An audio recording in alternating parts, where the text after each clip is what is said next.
বাংলাদেশের যে পুরুষতান্ত্রিক সমাজ এবং যাদের হচ্ছে মেয়ে মানুষকে শুধু একটা টুকরা মানে মাংসের টুকরা হিসেবে মনে হয়, তা না হলে একটা মেয়ে, একটা ৮ বছরের মেয়ে যে মেয়েই হয়ে উঠলো না, যে বুঝতেই পারলো না যে আমি আসলে কোন লিঙ্গে পড়ি, আমি কি একটা মেয়ে। মেয়ে হয়ে উঠার যাকে সুযোগ দেওয়া হলো না সেই দেশে স্যার শেখ হাসিনা উনি যা করেছেন, it's absolutely right. Because of আপনাদের জন্য আপনারা ওয়াজ জারি করছেন, দাঁড়িয়ে রেখে আপনারা মেয়েদের দিকে তাকিয়ে থাকছেন, তাদের বলছেন যে পর্দা করতে। আপনার চোখে গুনাহ হচ্ছে না? ইসলামে তো বলা হয়েছে লজ্জা শরম ঈমান পর্দা সবার জন্য স্যার। কোথায় লেখা হয়েছে শুধু নারীর জন্য স্যার? আমি দেখতে চাই স্যার। অনেক আমার জীবনে আমি এত হিজাবি দেখিনি, আমার জীবনে এত বোরখা দেখিনি। আমার জীবনে আমার ঢাকা বিশ্ববিদ্যালয়ে একজন বোরখা পরা মেয়ে, একজন হিজাবি মেয়ে দেখিনি আমার ইউনিভার্সিটি লাইফে। কিন্তু এখন মেয়েরা সবচেয়ে বেশি ভিকটিম হচ্ছে। মেয়েদেরকে বলা হচ্ছে তারা খাদ্য, আমরা পুরুষরা মাছি। কিন্তু কোরআনেও আছে ইউসুফ আলাইহিসসালামকে, এত পৃথিবীর সুন্দরতম মানুষ ছিলেন, তাকে একজন নারী পিছন থেকে কাপড় টেনে ছিঁড়ে ফেললেও উনি ওনার চরিত্র হনন করতে পারেননি। ওই আপনার সমন্বয়ক, আপনার দলীয় নেতা যারা আছেন, আপনাদের মা বোনকে কি ধর্ষণ করা হচ্ছে? ধর্ষণ তো করা হচ্ছে আমাদের মতো নরমাল ফ্যামিলির মেয়েদের। আমাদের কোনো সিকিউরিটি নেই, চিন্তা করবেন না। এখন আমরা আমাদের আইন হাতে নেব, তা না হলে আপনারা সিকিউরিটির ব্যবস্থা করেন। আমরা যদি ৪ কোটি না স্যার, আমি আপনাকে চ্যালেঞ্জ করি, ২ কোটি মেয়ে যদি আমরা নামি স্যার, দেশ থাকবে না স্যার, এরা কেউ থাকবে না স্যার। নারীদের সম্পর্কে স্যার আপনি কতটুকু জানেন স্যার? আপনি বিজ্ঞপ্রাজ্ঞ। নারীরা যদি একবার চিন্তা করে যে সে ব্রেক আউট করে বের হবে স্যার, তাকে থামানোর মতো কেউ নেই স্যার। আপনি নিশ্চয় সে অনেক এরকম আছে, একা যোদ্ধা হয়ে এক হাতে সংসার স্বামী সামলিয়েছে, আরেক দিকে স্যার রাজ্য সামলিয়েছে, এরকম অনেক আছে স্যার। এখন আমি যদি দিতে যাই অনেক কথা আসবে স্যার, যদিও টাইম শেষ। এই জন্য স্যার লাস্ট কথা আমি বলবো, আমি দেশের মেয়ে, আমি দেশের নাগরিক, আমি দেশের কন্যা হিসেবে স্যার আসিয়া, রোজিনা, প্রেগনেন্ট যারা আছে সবার পক্ষ থেকে হয় সিকিউরিটিস প্রবলেম, দেশের খাদ্যদ্রব্যের মূল্য সবকিছু আপনারা ঠিক করবেন, তা না হলে আমরাই নেমে যাব। এবং ২ কোটি মহিলা যদি নামি, আপনারা দাঁড়িয়ালা বলেন, আপনারা যে খুশি সে বলেন, আমরা দেখবো না। আগে আমার সম্মান যদি চলে যায়, আমি স্যার কোন দিকে তাকাবো? বীরাঙ্গনা, ৭১ বীরাঙ্গনা ভাবে জেগে উঠেছে, তারা কিন্তু আজও মরেনি। লাগলে স্যার তাদের নিয়ে আমরা নামবো স্যার। এতে যে যা খুশি মনে করুক, আপনার কমেন্টসে আসবে আমি দালাল। হ্যাঁ আমি দালাল, আমার বোনদের জন্য, আমার ইজ্জতের জন্য এখন আমি দালাল। আমি কোন দলের আমি যদি আজকে দালাল না হতাম, আমার বাড়ি এই যে দেখেন স্যার কি অবস্থা, আমি এরকম থাকতাম না। আমার রমরমা চকচকে থাকতাম। আমি দেশের সাধারণ মানুষ, আমি সিকিউরিটি চাই, ৩ বেলা ভাতের কি চাই, দ্রব্যমূল্য কম করে দেন সেটাও চাই, এবং চাই সাথে আমার নিরাপত্তা। তা না হলে স্যার ওই যে বললাম স্যার আপনার মাধ্যমে মেসেজ, ২ কোটি দেশের ১৮ কোটির মধ্যে ৯ কোটি ১০ কোটিও লাগবে না, ২ থেকে ৩ কোটি মহিলা দাঁড়াবো, কেউ আপনারা টিকবেন না। গাড়িওয়ালা আপনাদের হাড্ডি মাংস খুঁজে পাওয়া যাবে। এটা স্যার আমার হুঁশিয়ারি না, এটা হচ্ছে আমার অধিকার আদায়ের জন্য। যেমন বীরাঙ্গনারা জেগেছে, তেমন স্যার আমরা জাগবো স্যার। সাবাস সাবাস, আমি খুব গর্বিত তোমার মতো নারীরা বাংলাদেশে এখনো আছেন। আমি খুব গর্বিত। ১০ জন মারবেন ২০ জন দাঁড়াবো, ২০ জন মারবেন ৪০ জন, ১০ জন মারবেন ৪০ লাখ দাঁড়াবো স্যার, ৫০ লাখ মারবেন ১ কোটি দাঁড়াবো স্যার। আমার তো নিজের ইজ্জত নিজেকে রক্ষা করতে হবে। আপনি জেনারেশন আমাদের যে ছেলে তাদের জন্য আপনি কি সিকিউরিটি স্যার? আপনি এবং তোমাকে আমি কথা দিচ্ছি, আমাদের মতো পুরুষরা জীবন দিয়ে আমাদের নারীদের পাশে আমরা থাকবো। আমি তোমাকে কথা দিচ্ছি। তোমাকে অসংখ্য ধন্যবাদ, তোমাকে অসংখ্য ধন্যবাদ। তুমি আমার সন্তান তুল্য, আমার ছোট এবং আমার প্রফেশনাল ছোট, এবং আমি অত্যন্ত মুগ্ধ তোমার কথা শুনে। চিন্তা করবে না, আমরা আমাদের বাংলাদেশকে সঠিক জায়গায় ফিরিয়ে আনবো ইনশাআল্লাহ। তোমাকে আজকে অনুষ্ঠানে যুক্ত হওয়ার জন্য মেহনাজ, তোমাকে অসংখ্য ধন্যবাদ। অবশ্যই এটা আমাদের সবার অধিকার স্যার, এটা আমাদের চাওয়া স্যার, এটা আমাদের আরতি স্যার। আমাদের সম্মানটা আমরা ফিরে পেতে চাই। আমাদের কেউ পর না স্যার, কেউ আমাদের পর না, সবাই আমাদের আপন স্যার। আমরা আমাদের সম্মানটা চাই, দেশে ৩ বেলা ৩ মুঠো ভাত খেয়ে ভালোভাবে বাঁচতে চাই স্যার। আমি কারো বিরুদ্ধে না স্যার, আমি কারো বিরুদ্ধে না, কারণ সবাই আমার ভাই, সবাই আমার আপন। আপনি স্যার কাকে ছেড়ে কাকে ফেলবেন স্যার? আপনিও আমার আপন, আপনি কত দূর দেশে, অথচ পাসপোর্ট একটা নামের জন্য আপনার কত আকুতি বাংলাদেশের জন্য স্যার। এই জন্য কি বলবো স্বার্থপর? আপনি স্যার স্বার্থপর না, আপনিও দেশকে আপনার জায়গা থেকে স্যার ভালোবাসেন। আমরা সবাই ভালোবাসি স্যার, দেশটাকে আর ছোট করবো না স্যার। আমাদের ৪,০০০ বছরের স্যার, ৪,০০০ বছরের পুরনো সমৃদ্ধ ইতিহাস পৃথিবীতে আপনি পাবেন না স্যার, এবং এরকম বাঙালি কোথাও পাবেন না যারা ছাপিয়ে পড়ে দেশের জন্য স্যার। দেখো, ৫ই আগস্টের পরে আমি প্রথম হিজবুত তাহরির ইস্যুটা এনেছিলাম, যেখানে হিজবুত তাহরির ইনভলভড। কিন্তু আমি অবাক হয়েছি যে আমরা দেখলাম আস্তে আস্তে সমন্বয়কারীদের ভিতরে অনেকেই মুখোশধারী আসলে শিবির, এবং অনেকেই হিজবুত তাহরির। কিন্তু ডিজিএফআই, এনএসআই এরা কেউ বলতে পারেনি এই আন্দোলনের সময় যে ওই ছেলেটি শিবির। এটা একটা ব্যাপক ফেলে না, এটা জনগণকে মিসলিড হওয়ার জন্য দোষ দেওয়া যায় না মেহনাজ। হ্যাঁ স্যার, এবং ওই যে স্যার আপনাকে বললাম যে ফাইন্যান্স যেটা হচ্ছে ফুড ফাইন্যান্স, যেটা হ্যাঁ আপনার lunch dinner, that's all related sir. আপনার কেমন মনে হয়? হ্যাঁ হ্যাঁ হ্যাঁ, এখানে কারণ আমরা তো এখন বুঝতেই পারছি বা শুনতে পাচ্ছি। দেখো কয়েকটা বিষয়, যে $29 মিলিয়ন ব্যাপারটা তো আমেরিকা থেকে প্রেসিডেন্ট ট্রাম্পের নিজের মুখের কথা এলো। তবে আরেকটা বিষয় তুমি সেটা লক্ষ্য করেছো কিনা, যে নাহিদ বলেছে যে তাদের ফাইন্যান্সিয়াল সোর্স তারা বলবে না। জি স্যার। এটাকে তুমি কিভাবে দেখো? তাহলে এখানে স্যার কথা হচ্ছে তারা বলবে না। কিন্তু হুম, আমাদের প্রাইম মিনিস্টার ছিলেন তার কিন্তু সব খতিয়ে দেখা হচ্ছে। হুম, এবং তারা যখন নিজেরা যখন ক্ষমতায় চলে গেল, এরপরে বলা হলো যে দেশে কোনো ইকোনমিক্যালি কোনো ব্যাকআপ সে রেখে যায়নি। এটা কিন্তু স্যার একবারে মানে খুব নরমাল সেন্স এর ব্যাপার। তো হুম, রেখে যায় তাহলে সেখান থেকে তাদের যে নিজস্ব যে ফাইন্যান্স এবং তাদের নিজস্ব যে এই যে শুনছি স্যার, হুম, এগুলো তো আসলে শোনা কথা যেটা, শোনা কথা ১০০ টার মধ্যে ১০ টা হলেও যদি সত্যি হয়, হুম। সেক্ষেত্রে স্যার তারা নিজেদের হচ্ছে বাড়িঘর, তাদের নিজেদের কেউ বিয়ে করেছে, কেউ হচ্ছে গিয়ে আপনার বাইরের জন্য পাসপোর্ট করে সেখানে হচ্ছে বিটকয়েন এর যে হিসাবটা স্যার, সেটা কি স্যার আদৌ স্যার সম্ভব? যেটা আমি কোনভাবে বা আপনি কোনভাবে বা আদারওয়াইজ কেউ কোনভাবে এটাকে বানিয়ে টানিয়ে মানুষের সামনে আনা। অ্যাবসলিউটলি। এবং আরেকটি বিষয় হচ্ছে, তুমি তো লয়ের স্টুডেন্ট, সেটা হচ্ছে যে এই যে মানি লন্ডারিং ইস্যুটা, যারা যারা তোমার এই টাকাগুলো বলছে তারা বলবে না সোর্স, কিন্তু যারা দান করছে এখানে তো প্রথমত ট্যাক্স ইভেশন এর ব্যাপার থাকে, এমনকি তোমার মানি লন্ডারিং ইস্যু থাকে, এবং জি স্যার। তারা বলতে চাচ্ছে না, তারা বলতে ভয় পায়। দ্যাট মিনস এমন কোন সেক্টর বা এমন কোন গ্রুপ যাদের একটা সিন্ডিকেট আছে, তুমি কি সিন্ডিকেটের কোনো গন্ধ পাচ্ছ মেনাস? জি স্যার, এটা তো ১ম থেকেই স্যার। কারণ হুম, আপনি দেখেন গুলি দিয়ে হচ্ছে যেসব স্টুডেন্ট মারা গেছে, আমাদের যে সাধারণ ভাইয়েরা মারা গেছে স্যার, হুম, সেই এই যে বুলেট গুলি স্যার, এগুলি কিন্তু স্যার নরমাল পুলিশের এখান থেকে মানে হচ্ছে ইউজ করা হয়নি। হুম, এবং এমন একটা ভিডিও আমরা দেখেছি যে পাশাপাশি এক স্টুডেন্ট আরেক স্টুডেন্টকে পাশে থেকে হচ্ছে মিছিলের মধ্যে সে তাকে গুলি করে চলে গেল স্যার। এরকম অনেক ফুটেজ আমরা পেয়েছি। তারপরে হচ্ছে আরেকটা যেটা স্যার, ফার্স্ট যে হচ্ছে ছেলেটার নাম হচ্ছে আমার মনে পড়ছে না। ফার্স্ট যার কথা প্রচার করা হয়েছে সে মারা গেছে, সে কিন্তু স্যার ফিরে এসেছে। রাইট। তো স্যার আমার কথা হচ্ছে যে এরকম একটা আন্দোলন, আমরা কারো লাশ পাইনি, কেউ লাশ হয়ে গিয়েছে চলে এসেছে স্যার, ওভারঅল সবকিছুতে কি সন্দেহ কি হয় না? দেশের হুম, মানুষ কি সন্দেহ এখন এই কথাগুলি বলতে গিয়ে কেউ আমাকে বলেছে আওয়ামী লীগের দোসর, কেউ বলেছে যে আমি সুবিধাবাদী কেন স্যার? এগুলো তো খুব নরমাল একটা সেন্স। আপনি খুব নরমালি চিন্তা করলে জিনিসগুলি পাওয়া যায়। হুম, খুব নরমাল পাওয়া যায়। হুম, তো সে জায়গা থেকে হচ্ছে এরা এভাবে করে প্রাইভেট ইউনিভার্সিটি স্টুডেন্টদের হচ্ছে এভাবে করে নিয়ে এসে তাদের ক্ষতিগ্রস্ত করলো। তাদেরকে এসে দেখালো। দেশের মানুষ অলরেডি তারা বলল যে স্বৈরাচার নিপাত গিয়েছে।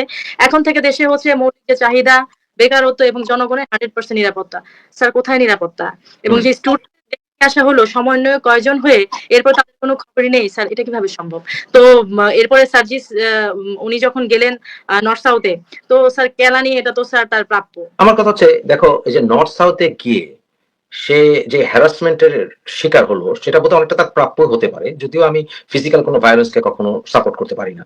কিন্তু তারপরেও একটা ব্যাপক পরিবর্তন কিন্তু দেখা শুরু করেছি সারা বাংলাদেশে। সেটা হচ্ছে যারা তোমার এই নাগরিক পার্টিতে ঢুকতে পারেনি বা ঢোকেনি, তারা অনেকটা অ্যাবান্ডন্ড হয়ে গেছে, এবং অ্যাবান্ডন্ড হয়ে যাওয়ার কারণে তারা কিন্তু এখন জনরোষের শিকার হচ্ছে জায়গায় জায়গায়। আমি দেখতে পাচ্ছি যে তোরা কিন্তু এদের সঙ্গেই ছিলি। এখন তারা হয়েছে কি, তারা না ঘর কা না ঘাটকা, এবং তারা একটা বিপদে পড়ে গেছে। এবং সার্জিসরা ওরা দল গঠন করেছে, ওদের ভেতর থেকে কয়েকজন বন্ধু বান্ধব এখনো সরকারে আছে। দ্যাট মিনস তারা সরকার পার্টিতে পরিণত হয়েছে, যেহেতু তাদের বন্ধু বান্ধব সরকারে। তাহলে এখন তুমি তোমার যে কথা তুমি বলেছিলে যে সামনে আরো মানে এটা ফেস করতে হতে পারে, তুমি এটা কেন বলছিলে যে এই যে নাগরিক পার্টি ওদেরকে আরো ফেস করতে হবে, আরো হয়তো আরো ভয়ঙ্কর সিচুয়েশন তাদেরকে ফেস করতে হতে পারে, এটা কেন? কারণ স্যার কারণ তো একটা। আপনি যেটা বলছেন যে আমি যেটা বলছি যে মানে কেলানি তো তারাই খাবে। হুম, আজকে নিজের সম্মান তারা নিজেরাই হারিয়েছে। দেখেন স্যার, আমি যদি হচ্ছে আপনার ডাকে যাই, একটা হুম, সময় আপনি আমাকে একটা লিগ্যাল কাজের ইস্যু দেখে ইউজ করলেন। হুম, এরপর হচ্ছে আপনি আপনার নির্দিষ্ট একটা লক্ষ্যের জন্য আমাকে ইউজ করে আপনি সে জায়গাটায় পৌঁছানোর পর আমাকে আপনি আর চিনছেন না। Who is she? হুম, তো তখন এবং হচ্ছে আপনি আমার কাছে আপনার সম্মানটা আপনি নিজেই নষ্ট করেছেন তখনই যখন হচ্ছে গিয়ে আপনি আমাকে আ আ আমার জায়গায় দেখিয়েছেন যে আপনি চিটিং করেছেন। তো সেই ক্ষেত্রে আপনার প্রতি ন্যূন সম্মান তো আমার থাকার কথা না। হুম, তখন তো গায়ে হাত মানে যেটাকে আমি হচ্ছে আসলে একটু করে বলেছি কেলানি। সেটা হুম, আমি না চাইলে তো সেটা অলরেডি মানে তার প্রাপ্য। এবং যেটা বলেছি যে সামনে দেখেন আরো কি হয়। হুম। এই যে স্টুডেন্ট, আপনি কি স্যার মনে করেন একটা দেশের মন্ত্রিত্ব নেয়ার জন্য স্টুডেন্টদের যে নলেজ, তাদের যে ক্লিয়ারিটি, তাদের যে আপনার মাইন্ডের যে অ্যাবিউজিং আমরা দেখলাম সবাই মিলে এবং তাদের যে সোশ্যাল একটা কি বলবো এটাকে ভায়োলেন্স যে তারা তৈরি করেছে, আপনার কি মনে হয় স্যার মানে তারা মন্ত্রী হওয়ার জন্য আদৌ তারা রেডি স্যার? না, আসলে ব্যাপারটা হচ্ছে ৯০ এর অভ্যুত্থানের সঙ্গে যেমন আমরা জড়িত ছিলাম, আমরা কিন্তু সরকারের অংশ হইনি। হ্যাঁ? কিন্তু এদের কারণ হচ্ছে আমরা তখন বয়স কম ছিল। প্রথমত আমি নিজে ব্যক্তিগতভাবে আমি অতি বৃদ্ধ দেশ চালাক সেটাও চাই না।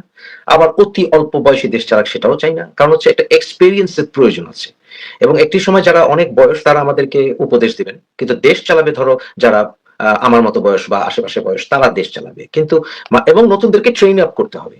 কিন্তু বর্তমানে দেখা যাচ্ছে যে এই যে মাহফুজ আলম বলো, আসিফ মহিউদ্দিন বলো, নাহিদ বলো, ওরাই তো দেশ চালাচ্ছে। শুধু তাই না, তবে আরেকটা জিনিস এখানে আনার প্রয়োজন আছে। সেটা হচ্ছে, আমরা চলো এখান থেকে একটু সরে যাই। সেটা হচ্ছে এই যে দেশের বাইরে থেকে ধরো পিনাকিরা, ইলিয়াসরা, ওরা যেভাবে ভায়োলেন্সের ইনস্টিগেট করছে দেশকে এবং দেশ বিরোধী কথাবার্তা বলছে, তারা এমন ভাবে কথা বলছে যাতে করে জঙ্গিবাদ চাঙ্গা হচ্ছে, এবং অনেক অল্প বয়সী লোকরাও, ছেলেমেয়েরাও তারা এগুলো দ্বারা উদ্বুদ্ধ হচ্ছে।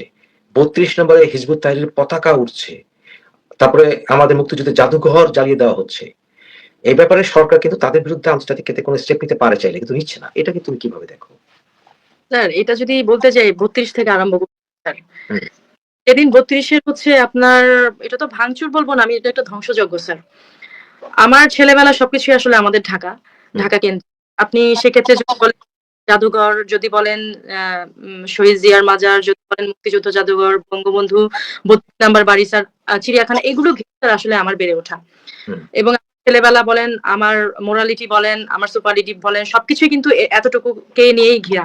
হুম, তো স্যার আসলে আমরা এটা শুনে মানে বড় হয়েছি আমার বাবা মার কাছে বা আমার ফ্যামিলি মেম্বারের কাছে, যে বঙ্গবন্ধু শেখ মুজিবুর রহমান উনি যদি তখন ডাক না দিতেন, এবং উনার সাথে অবশ্যই উনার সাথে সহযোগী হিসেবে ছিলেন জিয়াউর রহমান, এই জিনিসগুলি চাইলেও কিন্তু স্যার আপনারা দেখেছেন মুক্তিযুদ্ধ, চাইলেও কিন্তু স্যার আমরা আমাদের জীবন থেকে মুছে ফেলতে পারবো না, এবং ইতিহাস কিন্তু চাইলেও আমরা ঘুরিয়ে ফেলতে পারবো না স্যার। হুম, এটা কিন্তু অনবদ্য একটা জিনিস, যেটা হচ্ছে মানে আমরা না দেখলেও হচ্ছে এটা আমরা ধারণ করি। সেই জায়গা থেকে স্যার আমি যখন যেতাম 32 এ, ছোটবেলায় বা একটু বড় হওয়ার পরে, ওখানে গিয়ে স্যার একটা মানুষ মানে বুকে হচ্ছে বুলেট নিতে পারে। এই বাড়ির মধ্যে খোদাই করা হচ্ছে বুলেটের, মানে এগুলি কেমন যেন মানে নিজের কাছে মানে দেখতাম আর চিন্তা করতাম, এরকমও হয় মাতৃভূমির জন্য এভাবে করে মানুষ ভালোবাসতে পারে, এভাবে করেও জীবন দিতে পারে। এটা হচ্ছে একটা শিক্ষা স্যার, এটা ট্র্যাডিশন। এবং এই জায়গাগুলি হচ্ছে আমাদের জায়গা। আমি কিন্তু স্যার কোন দলের না, আগেও বলেছি এখনো বলছি। এখানে কিন্তু শহীদ জিয়ার মাজার, ওটাও একটা আমার ভালোবাসার জায়গা। আমাদের তো স্যার আর জায়গা নেই স্যার। ঢাকা শহরে আর কোথায় জায়গা আমাদের? ঠিক। আমাদের দেখার জায়গা তো এগুলি স্যার। জাদুঘরে গিয়েছি, এটা বাংলাদেশের ঐতিহ্য। আমাদের তো আসলে ওভাবে করে গ্রামে আমরা বড় হইনি যে এগুলি ঠিক, দেখিব। এই জায়গা মানে আমাদের ইমোশনস গুলি এই জায়গাতে। ঠিক। তো স্যার যেদিন শুনতে পেলাম আমার আসলে কানে বিশ্বাস হলো না যে এটা কি সম্ভব আদৌ? মানে এই একটা জায়গা ধ্বংস করে ফেলবে, যেটা যেটা হচ্ছে একটা শত বর্ষের, আমার কাছে মনে হয় যে এটা একটা মানে প্রমাণ হয়ে, এটা একটা ইতিহাস হয়ে দাঁড়িয়ে আছে। এটা কি আসলে পারবে তারা? হাত হুম, কি কাঁপবে না? স্যার আমি হুম, কি দেখছি, চোখে বিশ্বাস হচ্ছে না। হুম, প্রচন্ড কষ্ট নিয়ে স্যার আমি গেলাম। যাওয়ার পরে যা স্যার দেখলাম, কতটা পালভার্টেড হলে মানুষ এরকম একটা কাজ করতে পারে, এবং ওভারঅল পুরা বাড়িকে ভেঙে গুঁড়িয়ে, শুধু তাই না স্যার, ওখানে স্যার নামাজ পড়ছে, ঈদ মুবারক বলছে। এরপর ওখানে হচ্ছে ২-৩ টা বাইট আমি দিতে চাচ্ছিলাম না স্যার। তারপর জোর করে যে আপু একটু বলেন। হুম, হুম, যখন কথা বলতে গেলাম, স্যার আমি কি বলবো? আমার কাছে শুধু মনে হচ্ছিল যে ছোটবেলায় পড়েছি আমাদের ছোট নদী চলে বাঁকে, বাঁকে, খাঁটি সোনা চাইতে খাঁটি আমাদের।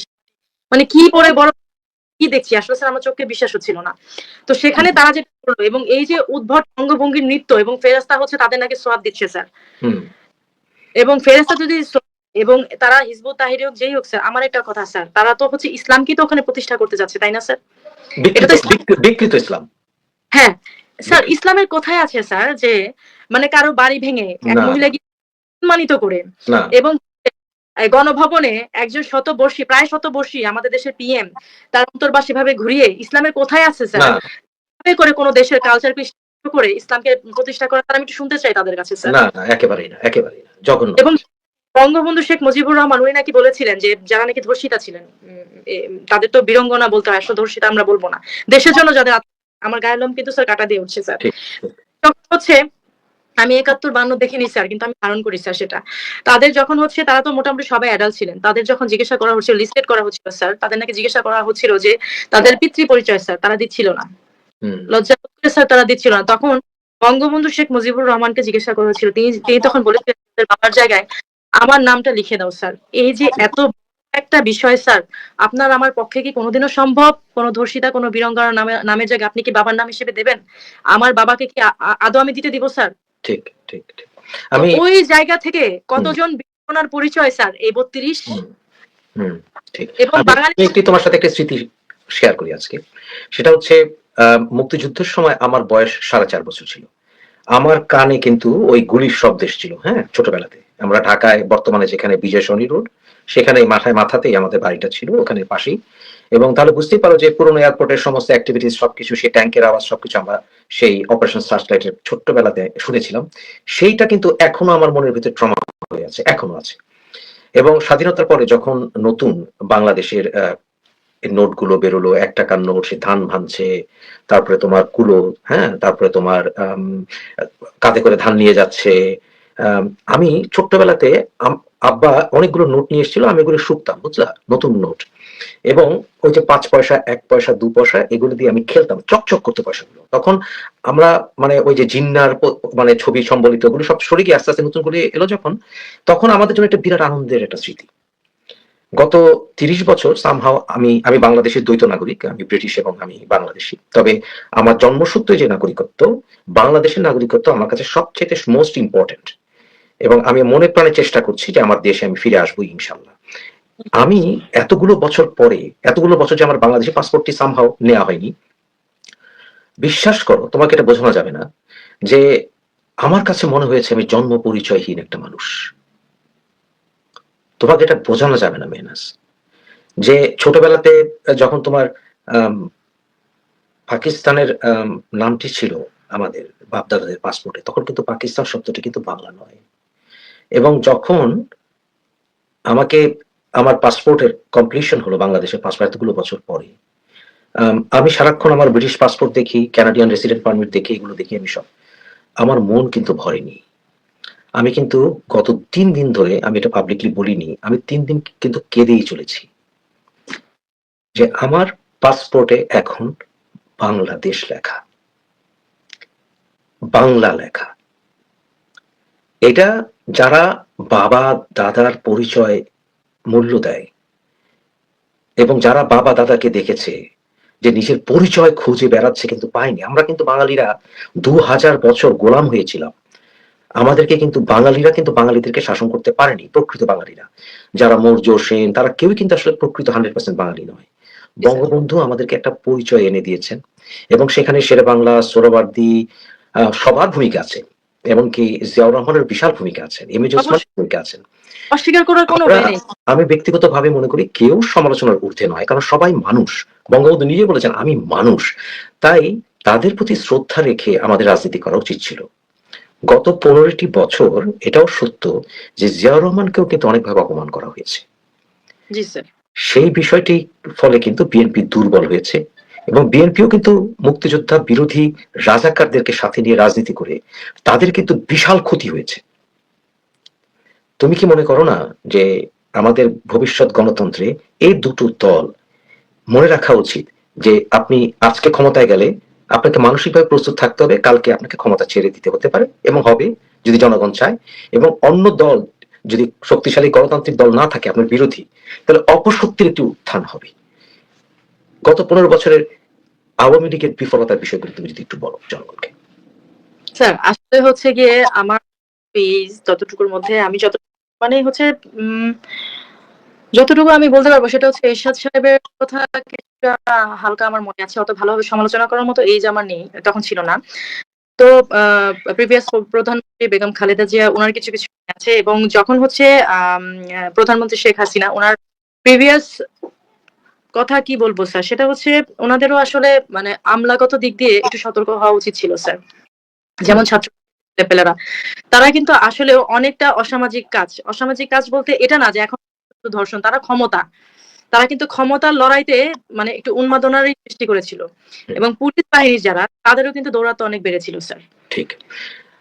আরেকটি বিষয় হচ্ছে যে দেখো, আম গণতান্ত্রিক প্রক্রিয়া রাখার জন্য আমরা যেটা এগ্রি করলাম তুমি আমি দুজনেই যে শক্তিশালী বিরোধী দল দরকার, এট দ্য সেম টাইম রাজনৈতিক ভাবেও গণতান্ত্রিক সিস্টেম দরকার। মেনে নিতে হবে আমাকে একদিন, আমি আর একদিন প্রধানমন্ত্রী থাকবো না।